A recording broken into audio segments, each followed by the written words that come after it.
You know that feeling when your mind feels like a web browser with way too many tabs open? Yeah, you're definitely not alone. So today, we're going to talk about mindfulness. It's this ancient practice that has a surprisingly powerful role in our very modern, very busy lives. We'll get into what it is, why it's so good for us, and how you can actually start using it. But first, let me ask you something. Just take a second and be really honest with yourself.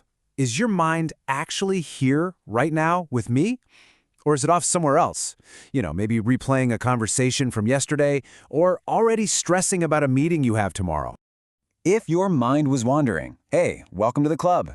So many of us spend our days on what you could call autopilot. Our bodies are here, but our minds are, well, they're everywhere else. They're stuck worrying about the past or getting anxious about the future. And this constant mental time travel, it's not just exhausting. It actually robs us of the only moment we ever truly have, which is right now. So what's the antidote to this autopilot mode? You guessed it, it's mindfulness.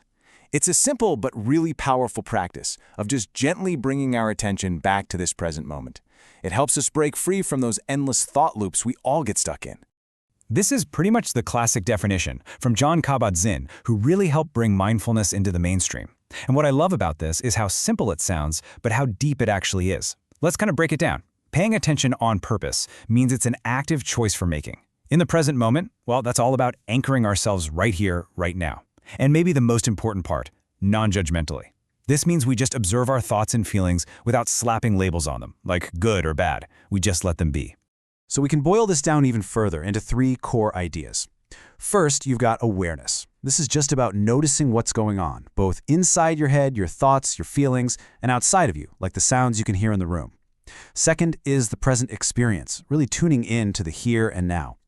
And third, we have acceptance. And this is all about just allowing things to be exactly as they are in this moment, without that constant need to judge them or change them.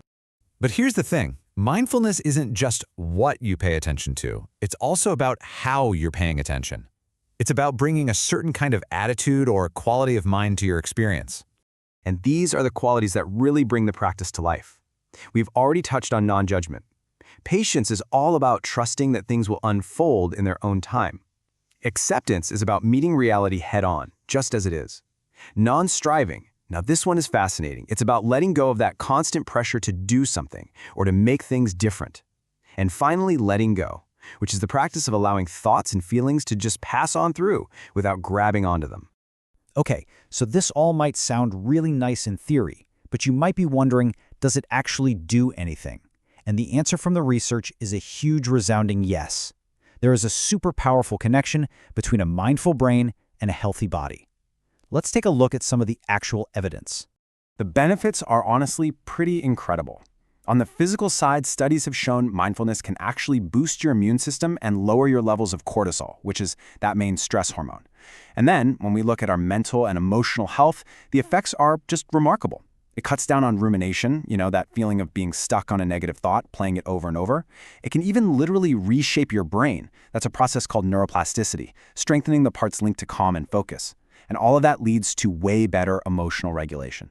So, with all these amazing benefits, it's really no surprise that mindfulness has been built into structured programs that are used in clinical and therapeutic settings to help people with very specific challenges. Here are a few of the big ones. You have mindfulness-based stress reduction, or MBSR. It's an 8-week program that's really the foundation for a lot of this work. Then there's mindfulness-based cognitive therapy, or MBCT, which uses these same ideas to help prevent depression from relapsing. And other therapies like DBT and ACT weave mindfulness in to help people build skills for emotional regulation and what they call psychological flexibility. So after all of that, it really comes back to a very simple, very personal question. You don't need to sign up for an 8-week course to get started.